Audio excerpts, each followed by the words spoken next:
চট্টগ্রামের শাহ আমানত সেতু পর্যটন নগর কক্সবাজার সহ দক্ষিণ চট্টগ্রামের যোগাযোগের হৃৎপিণ্ড এই সেতু।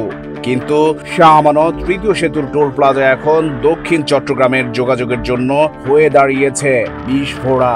অবৈধ যানবাহনের চাপ, টোল আদায়ের ধীর গতি এবং অব্যবস্থাপনায় প্রতিদিনই সেতুটিতে সৃষ্টি হচ্ছে তীব্র যানজট। সাধারণ যাত্রীরা বলছেন, কর্তৃপক্ষের উদাসীনতার কারণেই সমস্যার সমাধান হচ্ছে না, কমছে না যানজট। সরেজমিনে দেখা গেছে প্রতিদিনই শাহ আমানত সেতুতে যানজট থাকে, তবে ভয়ঙ্কর রূপ নেয় সপ্তাহের বৃহস্পতি, শুক্র ও শনিবার। এই সময় দীর্ঘ সময় যানজটে আটকে থাকতে হয় যাত্রীবাহী ও পণ্যবাহী গাড়ির পাশাপাশি মুমূর্ষ রোগী নিয়ে যাওয়া অ্যাম্বুলেন্সকেও। চট্টগ্রাম পটিয়া রুটের মিনিবাস চালকের সহকারী আলম বলেন, প্রায় প্রতিদিনই সকাল বিকেল টোল প্লাজার সামনে তীব্র যানজট তৈরি হয়। টোল আদায়কারী 8টি লেন চালু থাকলেও ধীর গতির কারণে গতি কমে যায়। সেতুর দু প্রান্তে এমনিতেই যানজট লেগে থাকে, এর ওপর টোল আদায়ের সময়ও বাড়তি বিড়ম্বনা সৃষ্টি হয়। চট্টগ্রাম কক্সবাজার রুটের এস আলম বাস সার্ভিসের চালক সিরাজ মিয়া বলেন, টোল আদায় দ্রুত করা গেলে এই জট অনেকটাই কমে যেত, কিন্তু কর্তৃপক্ষের টোল আদায়ের অব্যবস্থাপনা আর ধীর গতি আমাদের ভোগান্তি বাড়িয়ে দিচ্ছে। দীর্ঘদিন ধরে এই রুটে চলাচলকারী ব্যবসায়ী সোহেল মোহাম্মদ হাবিবুল্লাহ বলেন, কর্ণফুলী সেতুর চেয়ে মেঘনা গোমতী বা যমুনা সেতু দিয়ে অনেক বেশি গাড়ি চলে, কিন্তু ওখানে টোল আদায় অনেক দ্রুত হয়। শাহ আমানত সেতুতে টোল আদায় ধীর গতির পাশাপাশি নতুন স্টাফ দিয়ে কাজ করানো হয়। সেই সঙ্গে যত্রতত্র পার্কিং আর ব্যাটারি চালিত রিকশার কারণেই যানজট বাড়ছে। এদিকে ট্রাফিক পুলিশ বলছে, ব্যাটারি চালিত রিকশা ও ফিটনেসবিহীন যানবাহন বাড়ায় বেড়ে গেছে যানজট। কর্ণফুলীর চর পাথরঘাটা এলাকার জনপ্রতিনিধি আব্দুল নূর বলেন, টোল প্লাজায় যানজট কমাতে অন্তত আরো 4টি লেন বাড়ানো দরকার। সেই সঙ্গে ফিটনেসবিহীন গাড়ির চলাচল বন্ধে কার্যকর পদক্ষেপ নিতে হবে। আইন শৃঙ্খলা পরিস্থিতির শৈথিল্যের কারণেই অটোরিকশার সংখ্যা দিন দিন বাড়ছে বলে তিনি মন্তব্য করেন।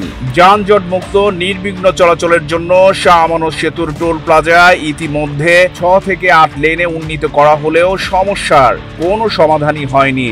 সড়ক ও জনপথ বিভাগের সিদ্ধান্ত অনুযায়ী মজ্জারটেক টোল প্লাজার দুপাশে 12 ফুট রাস্তা সম্প্রসারণ করা হবে, কিন্তু ততদিন পর্যন্ত ভোগান্তি দূর হচ্ছে না বলে নিশ্চিত শাহ আমানত সেতু দিয়ে চলাচলকারীরা। স্থানীয় সংবাদকর্মী মহিউদ্দিন বলেন, শাহ আমানত সেতুর যানজটের প্রধান কারণ অটোরিকশার আধিক্য, চালকদের শৃঙ্খলা না মানা এবং অতিরিক্ত গাড়ির চাপ। অনেক গাড়ির নম্বর প্লেট ঢেকে রাখা হয়, প্রভাবশালীরা টোল দিতে চান না, আর চালকদের বড় টাকার নোট দেয়ায় ভাঙতি দিতে গিয়ে সময় নষ্ট হয়। এছাড়া সন্ধ্যায় কারখানা ছুটির সময় এবং ছুটির দিনে বিনোদন প্রেমীদের কারণে চাপ আরো বেড়ে যায়। ছোট গাড়ির সংখ্যা বেশি হওয়ায় টোল প্লাজার লেনগুলোতে বাড়তি ভিড় হয়।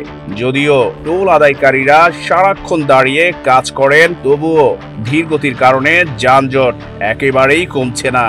যানজটের বিষয়ে মজ্জারটেক এলাকার ট্রাফিক ইনচার্জ আবু সাইদ বাকার বলেন, সম্প্রতি এই রুটে যানবাহনের সংখ্যা ব্যাপকভাবে বেড়েছে। আমাদের ট্রাফিক পুলিশ সদস্যরা সর্বোচ্চ চেষ্টা করছেন যানজট নিয়ন্ত্রণে রাখতে।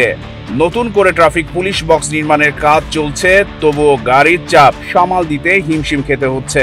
এ বিষয়ে যোগাযোগ করা হলে টোল প্লাজার ইজারাদার প্রতিষ্ঠান বাংলাদেশ ভারত যৌথ কোম্পানি সেলফ অ্যান্ড জেভির প্রকল্প ব্যবস্থাপক সুমন ঘোষ বলেন, বর্তমানে শাহ আমানত সেতু দিয়ে প্রতিদিন গড়ে 27,000-এরও বেশি গাড়ি চলাচল করছে। যদিও 8টি লেন দিয়ে টোল আদায় করা হচ্ছে, কিন্তু ছুটির দিনে চাপ বেড়ে যায়। সড়ক ও জনপথ বিভাগ ইতিমধ্যে দুপাশের রাস্তা বর্ধিতকরণের পরিকল্পনা নিয়েছে। টেন্ডার প্রক্রিয়া সম্পন্ন হয়েছে, শিগগিরই শুরু হবে কাজ। চট্টগ্রাম প্রতিদিন নিউজ ডেস্ক।